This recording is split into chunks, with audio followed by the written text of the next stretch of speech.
In the late 25th century, humanity's reckless and unsustainable use of resources placed itself in constant danger of extinction. Mankind's salvation from their grim fate came from the Concordance Extraction Corporation. The company's practice of harvesting entire planets for material pulled the human race out of its depression and ushered it into a prosperous era. Through their exploits, the CEC grew to become the largest solar mining and extraction company among Earth's colonies. The scientific breakthroughs the CEC heralded in order to build their empire were nothing less than astounding. Their first Planet Cracker-class ship, the USG Ishimura, was the first vessel of its size to be outfitted with a shock point drive. Shock point drives make interstellar travel financially viable and were invented by the astrophysicist Hideki Ishimura, whom the ship is named after. The vessel was also the first of its kind capable of the pioneering scan and catch technique, where gravity tethers pull asteroids into massive collection bays for smelting. The Ishimura served the CEC valiantly for 62 years. Despite being the oldest ship amongst their fleet, the old girl was incredibly reliable. While in operation, the Ishimura successfully performed 34 planet cracks. Its 35th and final job on Aegis 7 was never completed. The CEC's mining operation on Aegis 7 was an illegal pursuit of resources on a planet dense with precious metals. The entire system was deemed off-limits by the Earth Government Colonial Alliance to cover up an old and very dangerous experiment. Generally, companies wouldn't engage in such risky practices. However, humanity's reliance on the CEC and the company's deep pockets often granted them immunity from the law. After establishing a mining colony on the restricted world, employees unearthed a large red artifact following the investigation of unusual seismic activity. With the discovery of the artifact, a burgeoning epidemic struck the planet's inhabitants. The populace began to suffer from dementia, insomnia, and depression. Select people even experienced vivid hallucinations of loved ones and grotesque monsters. The effect these symptoms had on the CEC personnel led to an alarming number of homicides and suicides. Coinciding with the madness, large clusters of strange organic material began to invade the base. Followers of the Church of Unitology immediately recognized the twisted obelisk as an item of divine significance, an item known as the Marker. Many in the CEC held strongly to the beliefs of the Church, so careful measures were taken to retrieve the object of worship. The best ship in their fleet was chosen for the job, the USG Ishimura. Following the transfer of the Marker to the Ishimura and the start of the planet-cracking process, a necromorph outbreak occurred that eliminated nearly everybody involved in the operation. During the chaos, a distress beacon was relayed to the CEC, who responded by dispatching the USG Kellion to investigate. After arriving at their destination, the Kellion crash-landed after a malfunction with the automatic docking procedure. Isolated out in space, Isaac would be introduced to the world of survival horror. Twinkle, twinkle, little star, how I wonder what you are.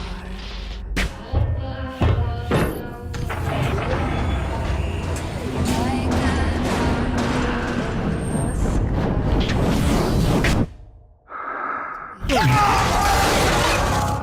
little star, how I wonder what you Rated M for mature. Hello my friends, and welcome back to Snake Meal. Today we are finally taking a break from Resident Evil and will be covering Dead Space. For this video, I played through the original title, the remake, watched 2 subpar animated movies, and dived my head into a ton of lore. So if you could drop a like, I would very much appreciate it. Anyways, thank you for tuning in and enjoy the video.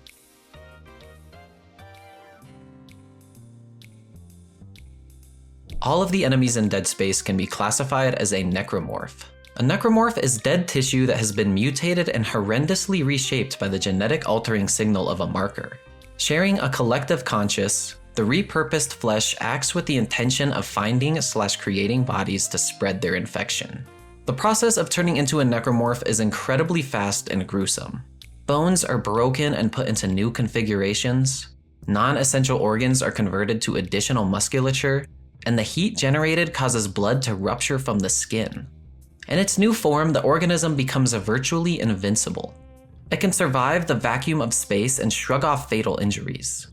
The most effective method of eliminating these monsters is through dismemberment.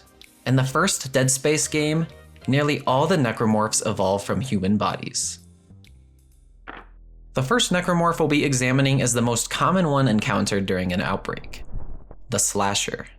Their name originates from the razor-sharp protrusions of bone sprouting from their primary set of arms. Many times, these bladed appendages are fashioned from the host's original arms, but they have been known to sprout from areas on the back as well. The blades can easily tear through flesh and provide the creature with much-needed stability. A slasher's secondary set of arms serve a little purpose aside from occasionally gripping onto an escaping target or assisting with grounded movement.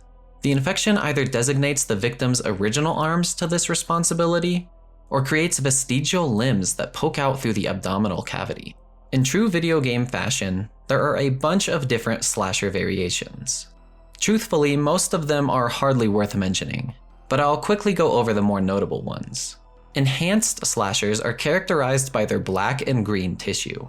They are more resilient to damage and are much more ferocious in combat. Spitters are created from female bodies. They have the unique ability to spew acidic projectiles from their stomach. Twitchers come from hosts equipped with stasis modules. The effects of the stasis module have been reversed during infection, and as a result, these dudes move incredibly fast. Next up, we have the Leaper. Modifications made to the human body in this form grant the necromorph incredible maneuverability. They're able to launch themselves great distances and are quite speedy when propped up on their two arms. Leapers are able to accomplish such a feat because their hands have morphed into animal-like paws and the musculature in their arms have been further developed. A leaper's iconic scythe-tipped tail is created by twisting together the victim's legs and intestines. This appendage is incredibly dangerous and is utilized in a similar fashion to a scorpion. Leapers additionally have a skull split at the jaw that houses saber-tooth-like fangs.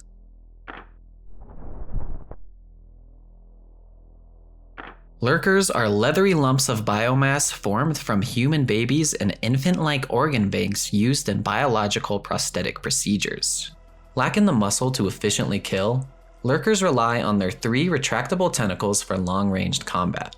They throw barbed projectiles at high speed and with great accuracy toward their prey.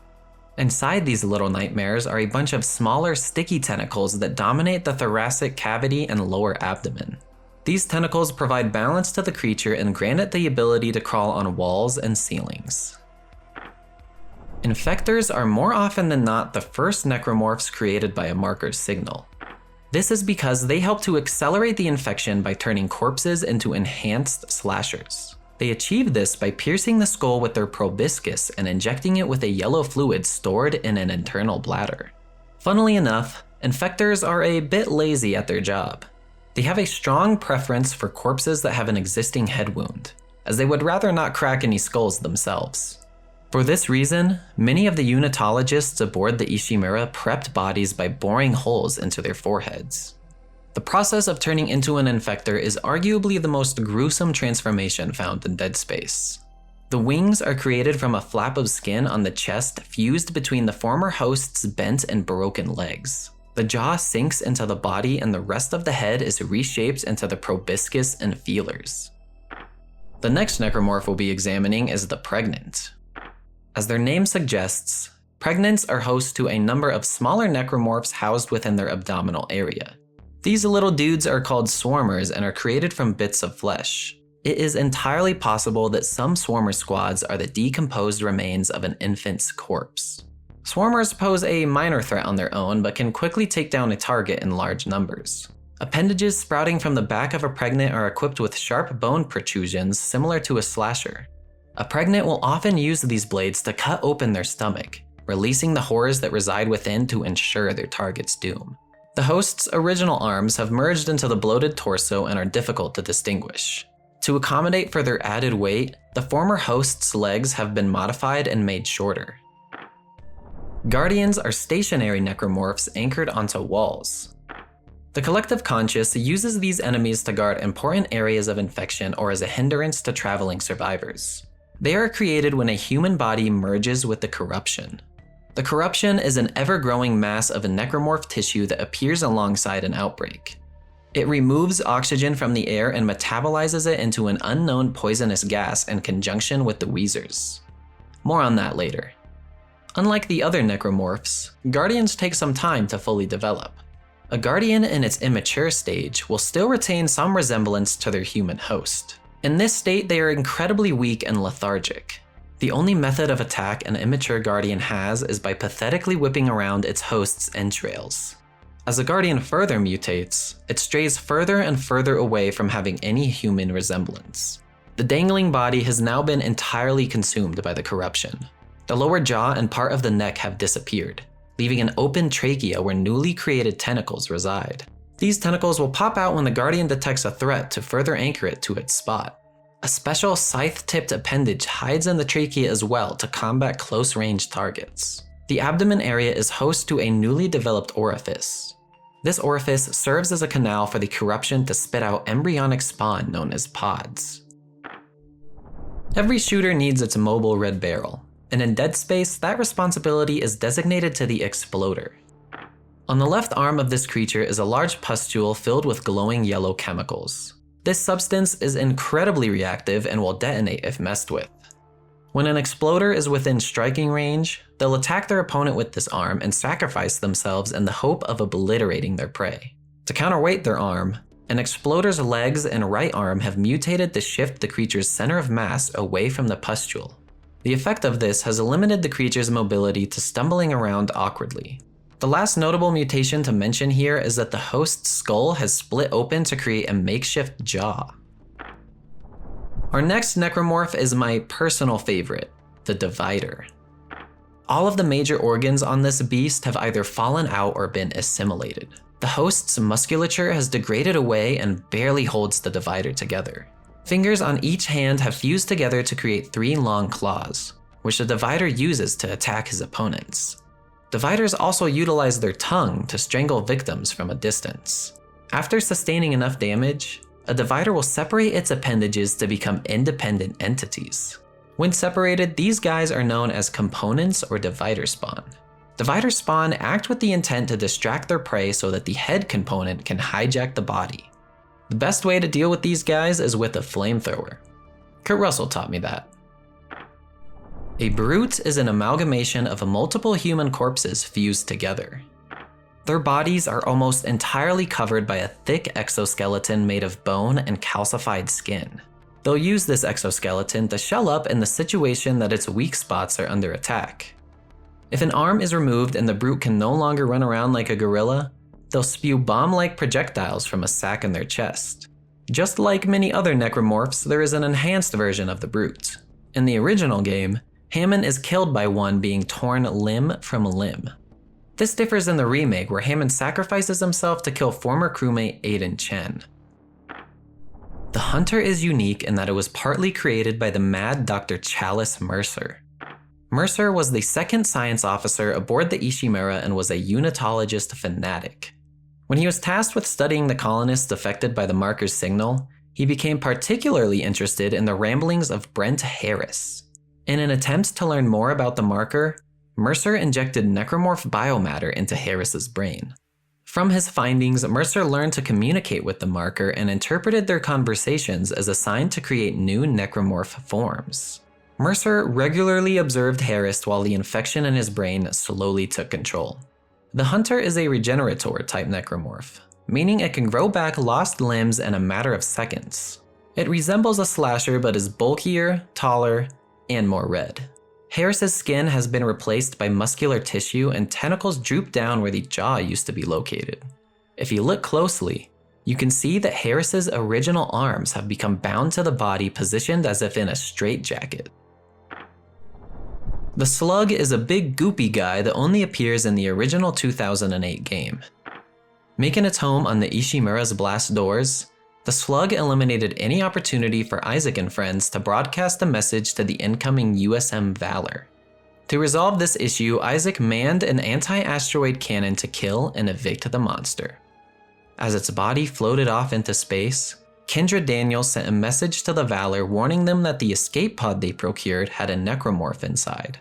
Their efforts proved futile, however, as the ship had already been overrun and was on a direct collision course with the Ishimura. Up next, we have another stationary necromorph called Wheezers. Wheezers are unable to move because their legs and arms have fused together. Their lungs have grown to an incredible size and have migrated out of the body. When a Wheezer exhales, it releases a concentrated poisonous gas. The toxic atmosphere created makes for an ideal environment to generate more corpses for the marker. In the 6 chapters of both games, Isaac kills a number of Wheezers to grant him access to food storage. Only in the original game, though, is Isaac able to exercise his violent tendencies. The Tentacle is a strange enemy to cover, if you can even call it an enemy.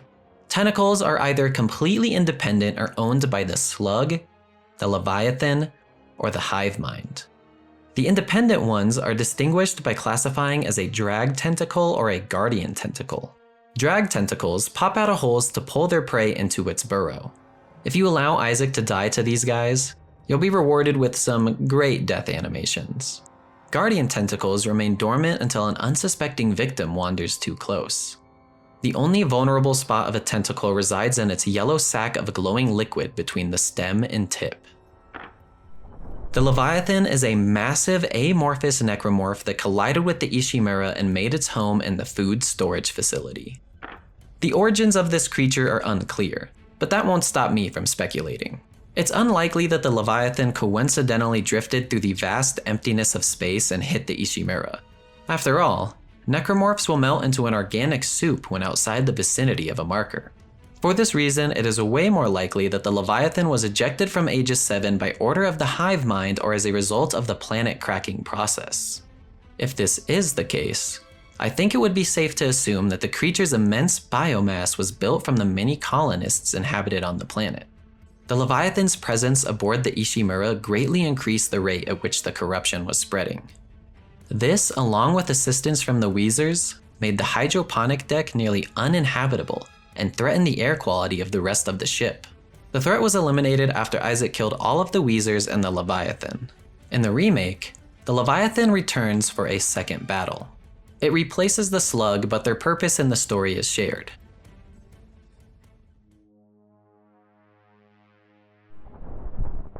The Nexus Organism, otherwise referred to as the hive mind, is the final boss in the game. This kaiju-sized horror receives and broadcasts the control signal of the marker to all of the smaller necromorphs.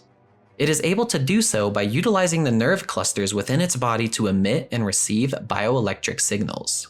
It's not confirmed, but the many antenna-like appendages on the creature's back likely help broadcast the marker's signal. It was defeated after Isaac destroyed the monster's many glowing weak spots. And with that, we have successfully covered all of the enemies involved in the Aegis 7 incident. There are many more necromorphs to discuss, but we'll save them for another day. Thank you so much for watching, and Altman be praised.